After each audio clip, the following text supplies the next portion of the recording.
The first night I slept in my car, I couldn't stop staring at our family mansion through the iron gates. My sister Victoria's party was in full swing, champagne flowing freely as laughter echoed across the manicured lawns. From my cramped Honda Civic, I watched shadows dance behind the French windows of what used to be my home. I'm Sophia Bennett, though my family probably wishes I wasn't. That night, curled up in my backseat with nothing but a thin blanket and my laptop, I remembered how different things were just 6 months ago. Our family estate, Rosebrook Manor, had been in the Bennett family for 3 generations.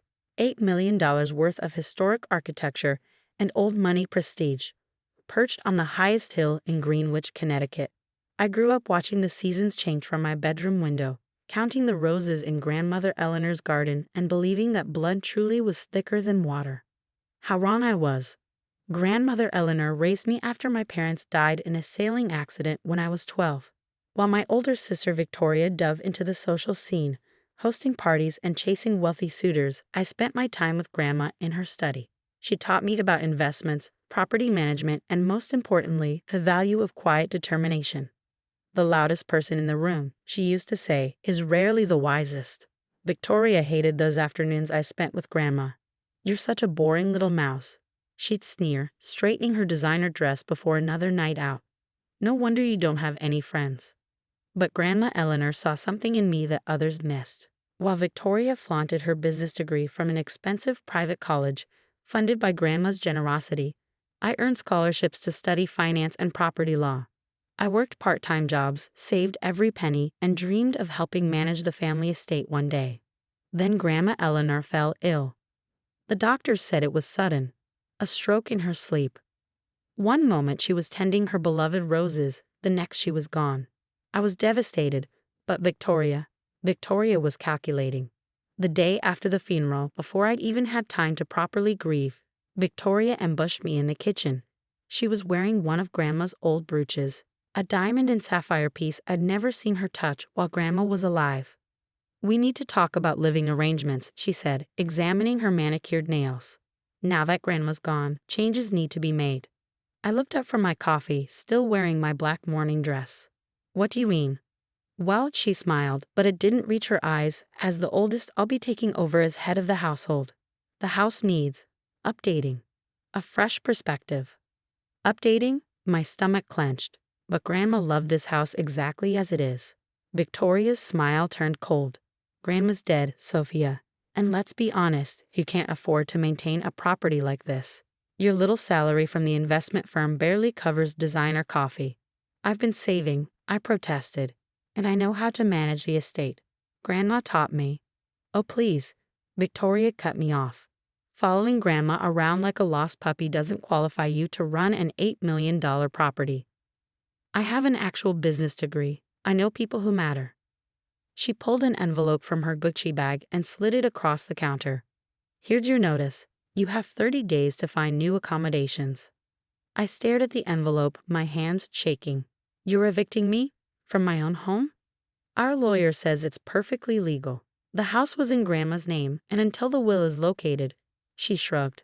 "As the eldest, I have the right to make executive decisions." "The will?" I looked up sharply. "What do you mean, until the will is located?" Victoria waved her hand dismissively. "Apparently Grandma's lawyer can't find her most recent will. There's an old one from 10 years ago that leaves everything to the family trust, which, as the oldest, I now control." Something felt wrong. Grandma was meticulous about her paperwork. Just 3 months ago, she'd mentioned updating her will. I'd seen her meeting with Mr. Patterson, her lawyer of 30 years. "This isn't right," I said, standing up. "We should wait until—" "Until what?" Victoria snapped. "Until you try to steal what's rightfully mine. I've watched you for years, cozying up to Grandma, playing the perfect granddaughter. Well, it didn't work. The house is mine now." She leaned closer, her expensive perfume suffocating. "Face it, Sophia. You're worthless. Just a charity case Grandma felt sorry for. The sooner you accept that and leave, the better." I spent the next week in a daze, packing my belongings and searching for an apartment. But Greenwich was expensive, and my savings weren't enough for both first month's rent and security deposit. Victoria watched with barely concealed glee as I sold my furniture piece by piece. The day I moved out, Victoria was hosting her first dinner party. I overheard her laughing with her friends. Can you believe she thought she could run this place? She's probably going to end up in some disgusting studio apartment in Bridgeport.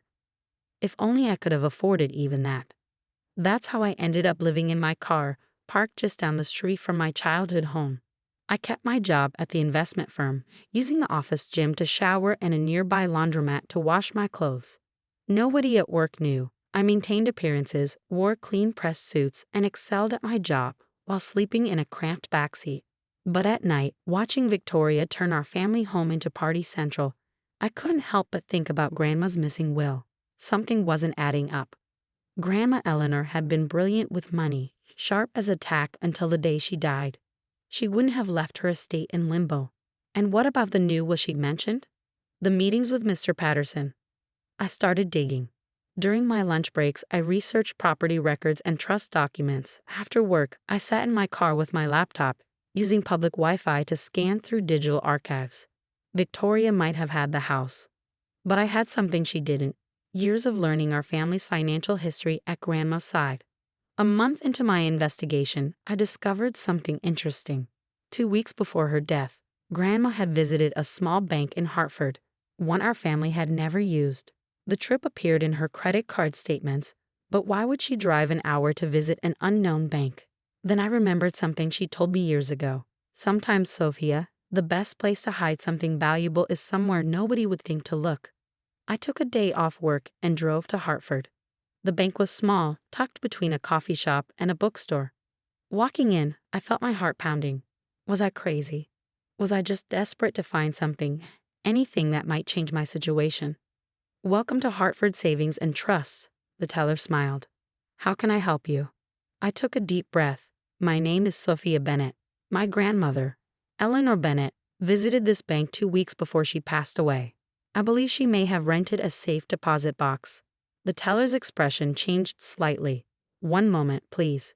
She disappeared into a back office. A few minutes later, an older man emerged. The bank manager, according to his nameplate. "Miss Bennett," he said formally. "We've been expecting you. Your grandmother left specific instructions about her box. Please follow me." My hands were trembling as I followed him to the vault. Victoria might have had the mansion, but Grandma had left something here, something she wanted me to find. The safe deposit box was small, but when the manager placed it on the private viewing table and left me alone, I felt like I was standing on the edge of a cliff. Inside was a sealed envelope, a small leather journal, and an old key I'd never seen before. The envelope was marked, "To be opened only in the presence of both my granddaughters and my lawyer, Mr. Patterson." But it was the journal that caught my eye. Opening it, I recognized Grandma's elegant handwriting. The first page read, "My dearest Sophia, if you're reading this, you've already figured out my first clue. Good girl. Victoria would never think to look here. She's too focused on what's right in front of her to see the bigger picture. What's happening now is a test, not just of you, but of her. I've watched you both grow up, seen the choices you've made, the people you've become. This key opens a door to the truth, but before you use it, you need to understand why I've put you through this trial. Read on, my clever girl. All will become clear." I sat in that private viewing room for hours, reading Grandma's journal. With each page, the full scope of her plan became clear. And when I finally understood what the key was for, I couldn't help but laugh. Victoria thought she'd won everything. But Grandma Eleanor, brilliant until the end, had orchestrated a symphony of justice that was about to reach its crescendo. Grandma's journal revealed a truth more incredible than I could have imagined. She had spent years watching Victoria's behavior, documenting every cruel word, every manipulative action. But more than that, she had been preparing. The final entry, dated just days before her death, read, "My dearest Sophia, by now you understand that this was never about the mansion. It's about legacy, not just money and property, but character. I've given Victoria exactly what she wanted: control, power, the illusion of victory. Let her show the world, and more importantly, herself, who she truly is. The key you hold opens a hidden safe in my study. Victoria doesn't know it exists because she never bothered to learn the house's secrets. But you, my clever girl, remember where to look." I did remember. Behind Grandma's massive oak bookcase was a wooden panel that looked just like the rest of the wall. As children, I'd watched her open it once, though she never showed me what was inside. Sometimes, she'd said, the best treasures are hidden in plain sight. But getting back into the mansion wouldn't be easy. Victoria had changed the security codes and hired guards to patrol the grounds. Still, I had something she didn't: patience and intimate knowledge of the estate's every corner. I spent a week observing the mansion's routines from my car. Victoria threw parties every weekend, bringing in catering staff through the service entrance. That was my way in. On a Saturday night, dressed in a catering company's uniform I carefully replicated, I slipped into the house carrying a tray of hors d'oeuvres. The party was in full swing, Victoria holding court in the great room, writing about her latest renovations. The old furniture was so dated, I heard her say, champagne glass in hand. I simply had to get rid of it all. My heart clenched. She'd sold Grandma's antiques, pieces that had been in our family for generations. But I didn't have time for anger. While the guests were distracted by dinner being served, I made my way to Grandma's study. Victoria had turned it into a home office, replacing Grandma's beloved books with modern art and chrome furniture. But the oak bookcase remained too heavy to move, I assumed. It took all my strength to shift it just enough to access the hidden panel. The key fit perfectly. Inside the safe were 3 items: a thick envelope marked Final While and Testament, a USB drive, and a letter addressed to Victoria. Footsteps in the hallway made me freeze. The door opened, and there stood Victoria, her face contorting from confusion to rage. "You," she snarled. "How dare you break into my house?" I held up the will. "Your house? Are you sure about that?" She lunged for the envelope, but I stepped back. "Don't," I warned, "unless you want all your guests to hear what's really been going on." Victoria's eyes darted to the party sounds floating up from downstairs. Her reputation was everything to her. She couldn't risk a scene. "Fine," she hissed. "My office now." I called Mr. Patterson immediately. "I found Grandma's will," I told him, "and Victoria's here. It's time." He arrived 30 minutes later. Victoria had been seething silently, watching me like a hawk as party sounds drifted up from below. When the lawyer walked in, her face went white. "That's not the real will," she blurted. "I already have." "The will you have," Mr. Patterson interrupted, "is a decade old. This is Eleanor's final testament, which she entrusted to a secure location." He looked at me. "Well done, Sophia. Your grandmother said you'd be the one to find it." Victoria's perfectly manicured nails dug into the desk. "What are you talking about? What did that old woman tell you?" "Everything," I said quietly, inserting the USB drive into Victoria's laptop, "including this." The screen came to life with a video of Grandma Eleanor, recorded in this very room just weeks before her death. She looked tired but determined, her eyes sharp as ever. "My darling granddaughters," she began, "if you're watching this, then Sophie has passed my final test. Victoria, my dear, you've just spent months showing everyone exactly who you are. How you treat people when you think you have all the power. I gave you that opportunity deliberately." Victoria's face drained of color. "Sophia," Grandma continued, "you've endured something terrible. Being cast out of your home, forced to live in your car. Yes, I knew that would happen. I knew because I understand Victoria's nature. And I knew you would survive it, emerge stronger, never losing your dignity or compassion." Tears rolled down my cheeks as my grandmother's image smiled sadly. The true inheritance was never about money. It was about character. Victoria, you've spent your life chasing status, thinking wealth equals worth. You treated the family home like a trophy, disrespecting everything it represents. And Sophia, you understood that legacy means more than luxury. Mr. Patterson opened the envelope. "The will is quite clear. The entire estate, including Rosebrook Manor and all associated properties and investments, is left to Sophia Bennett." Victoria shot up from her chair. "That's impossible. She can't." "I can and did," Grandma's voice continued from the video. "But there's more. Victoria, that letter is for you. It contains proof of everything you've done. The missing will you tried to hide, the trust funds you attempted to access early, the loans you took out in the family name. Read it privately. Think carefully about your next actions." Victoria snatched the letter, her hands shaking as she read. With each page, her face grew paler. You can't prove any of this, she whispered, but her voice lacked conviction. Everything is documented, Mr. Patterson said calmly. Your grandmother was very thorough. I stood up, smoothing my borrowed catering uniform. The choice is yours, Victoria. Leave quietly or let everyone downstairs know exactly what you've done. Either way, you have until tomorrow to pack your things. She stared at me, this sister who had never seen me as an equal. Where am I supposed to go? Grandma thought of that too, I said, pulling out another envelope. There's a small condo in Boston paid for, and a job at a friend's company, a chance to start over, earn things for yourself. More than you gave me. The next day, as Victoria's sleek BMW pulled away from Rosebrook Manor for the last time, I stood in Grandma's study. My study now, looking out over the rose garden. The journal lay open on the desk, its final pages containing one last message. Sophia, my darling girl, wealth without compassion is poverty in disguise. Victoria needed to learn this lesson, though I fear it came too late. But you've proven yourself worthy not just of the family fortune, but of its true legacy. Take care of Rosebrook Manor. Let it be a home again, not just a showcase. And remember, sometimes the greatest victory isn't in winning everything, but in winning with grace. In the months that followed, I restored the house to its former warmth. Grandma's antiques were tracked down and returned, her roses tenderly replanted.